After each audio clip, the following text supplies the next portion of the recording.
Dihajar Amerika Serikat dengan membom 3 fasilitas nuklirnya, Iran menyerang balik. Total menyerah, Iran hantam pangkalan militer Amerika Serikat di Qatar dengan gempuran rudal. Sejarah puluhan tahun konflik Iran-Amerika Serikat kembali memanas. Perang antar dua negara semakin melebar. اینی که به ملت ایران بگم بیایید تسلیم بشید حرف عاقلانه‌ای نیست. افراد با خرد که میشناسن ایران رو، میشناسن ملت ایران رو، میشناسن تاریخ ایران رو، هرگز چنین حرفی رو بر زبان جاری نمیکنن. تسلیم چی بگن؟ ملت ایران تسلیم شدنی نیست. آمریکا در این قضیه 100% به ضرر اوست. اونچه که او در این زمینه ضربه خواهد خورد به مراتب بیشتر است از اونچه که ایران ممکنه صدمه بخوره. Hari Senin, Iran menyerang pangkalan militer Amerika Serikat di Qatar dengan rudal balistik jarak pendek dan jarak menengah ke pangkalan Al-Udeid. Iran klaim lokasi target serangan berada di luar area penduduk dan jumlah rudal yang diluncurkan setara dengan jumlah bom yang dijatuhkan Amerika ke situs nuklirnya. سپاه پاسداران انقلاب اسلامی با رمز مقدس یا ابا عبدالله الحسین علیه السلام در عملیات بشارت فتح پایگاه تروریستی آمریکا در العدید قطر را هدف تهاجم ویرانگر و قدرتمند موشکی قرار داد. Akibat perang yang sengit, situasi genting terjadi di Timur Tengah. Iran mengancam akan menutup Selat Hormuz, punya lebar 54 km pada titik tersempitnya. Selat Hormuz punya peran vital dalam perdagangan global, terutama untuk minyak bumi. Selat Hormuz dikenal sebagai choke point atau titik kritis dalam rute perdagangan laut paling strategis di dunia.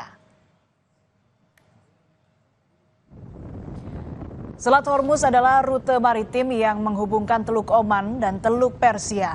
Selat Hormuz jadi satu-satunya jalur keluar masuk kapal dari Teluk Persia menuju Samudera Hindia. Setiap hari 1/5 pasokan minyak dan gas dunia hilir mudik melintasi selat ini.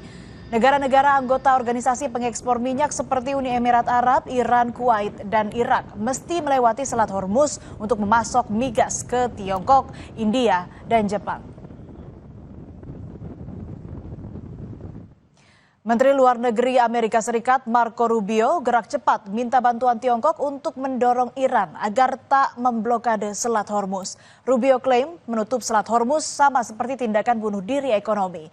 Rubio yang juga menjabat penasihat Keamanan Nasional Amerika Serikat menyebut langkah menutup Selat Hormuz akan jadi eskalasi besar yang memicu respons dari Amerika Serikat dan negara-negara lain.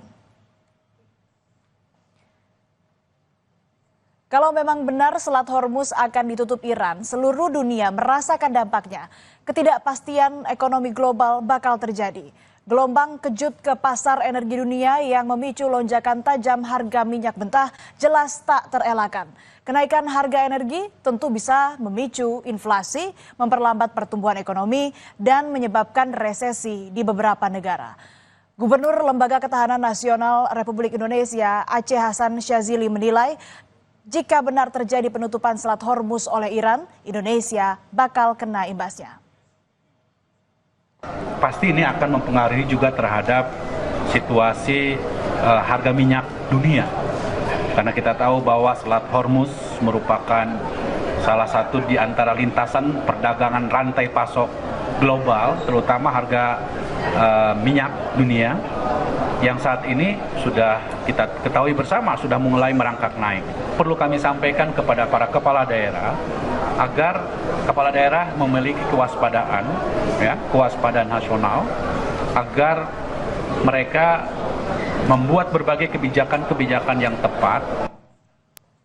Dalam pidatonya di Gedung Putih, Presiden Amerika Serikat Donald Trump menyebut keputusan Amerika Serikat menyerang Iran sudah dipertimbangkan sebelumnya. Trump menegaskan serangan mendatang terhadap Iran akan jauh lebih besar jika tak ada kesepakatan damai.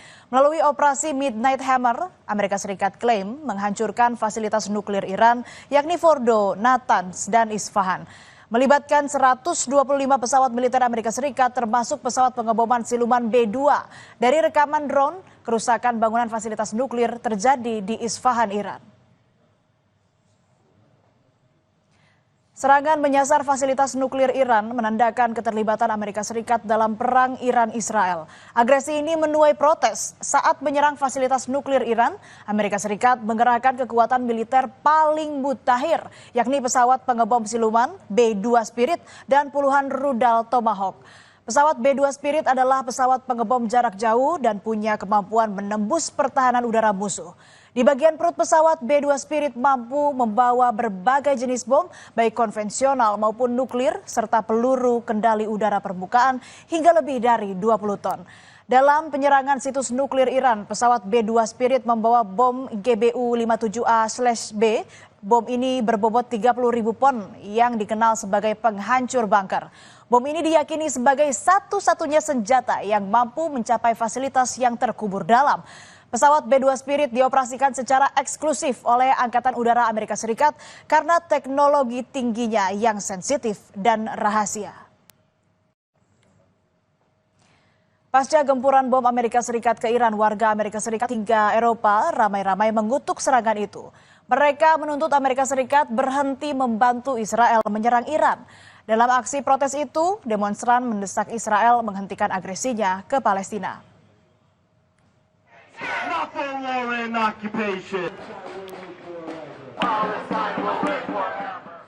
Keputusan Donald Trump menyerang Iran memicu gelombang protes di Amerika Serikat. Warga menilai aksi militer justru tak membawa perdamaian, melainkan memperparah ketegangan regional. Serangan ini hanya akan menciptakan siklus balas dendam dan kekerasan berkepanjangan. Poster Hands Off Iran menandakan keinginan agar Amerika Serikat segera menghentikan intervensi di Timur Tengah dan mengedepankan diplomasi sebagai solusi. Protes serangan Israel juga disuarakan. Demonstran mendesak pemerintah Amerika Serikat menghindari tindakan militer terhadap Iran. Mereka memegang spanduk melambaikan bendera Palestina dan Iran serta meneriakan slogan-slogan anti perang.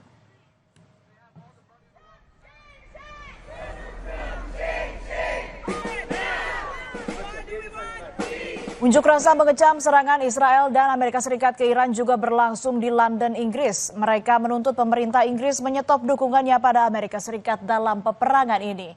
Serangan terhadap fasilitas nuklir Iran sangat beresiko ke warga sipil, sebab radiasi nuklir yang bocor dapat membahayakan keselamatan.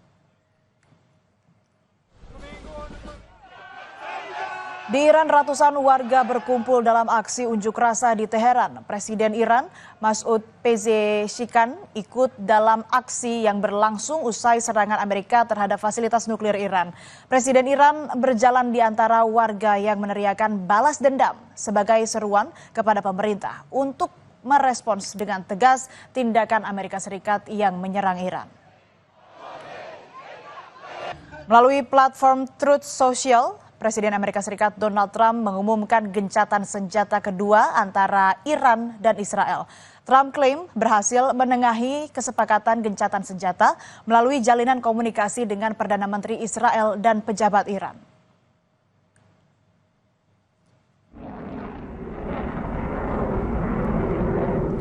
Tapi meski Trump sudah umumkan gencatan senjata, perseteruan Israel dan Iran masih terjadi. Korps Garda Revolusi Iran mengumumkan peluncuran rudal Khaybar Shekan ke Israel dalam gelombang serangan ke-20 dari Operation True Promise. Media Israel menyebut 27 orang terluka setelah 30 rudal Iran menghantam Tel Aviv, Haifa, dan Nes Ziona. Israel pun masih menghantam Iran. Militer Israel merilis video yang memperlihatkan serangan ke-6 bandara di Iran. Pasukan Pertahanan Israel atau IDF menyebut serangan menargetkan landasan pacu, hanggar bawah tanah, dan juga pusat pengisian bahan bakar. Sejumlah pesawat tempur Iran seperti F-14, F-5, dan AH-1 serta helikopter Iran dilaporkan hancur. Militer Israel juga merilis video yang diklaimnya sebagai serangan fasilitas rudal di daerah sekitar Yaz, Iran.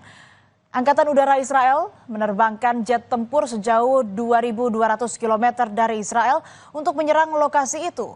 Menurut Israel, lokasi itu adalah tempat Iran menyimpan sekitar 60 rudal yang sebelumnya ditembakkan ke Israel.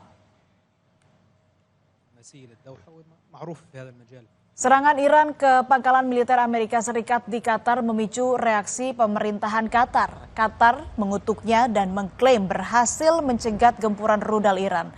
Mereka mengecam agresi Iran dan menyatakan serangan ini merupakan pelanggaran terang-terangan terhadap kedaulatan negara Qatar.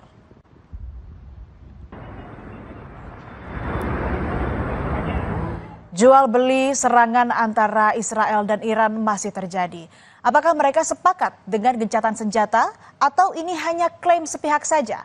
Sementara gelombang protes demonstrasi mengutuk perang berlangsung di sana-sini. Menuntut penghentian aksi militer yang malah memperparah ketegangan dan penderitaan warga sipil. Tetaplah bersama kami di Berita Utama, Saudara. Ada informasi soal tiba di kampung halaman seorang jemaah haji diarak keliling kota dengan menggunakan delman. Sesaat lagi, usai jeda.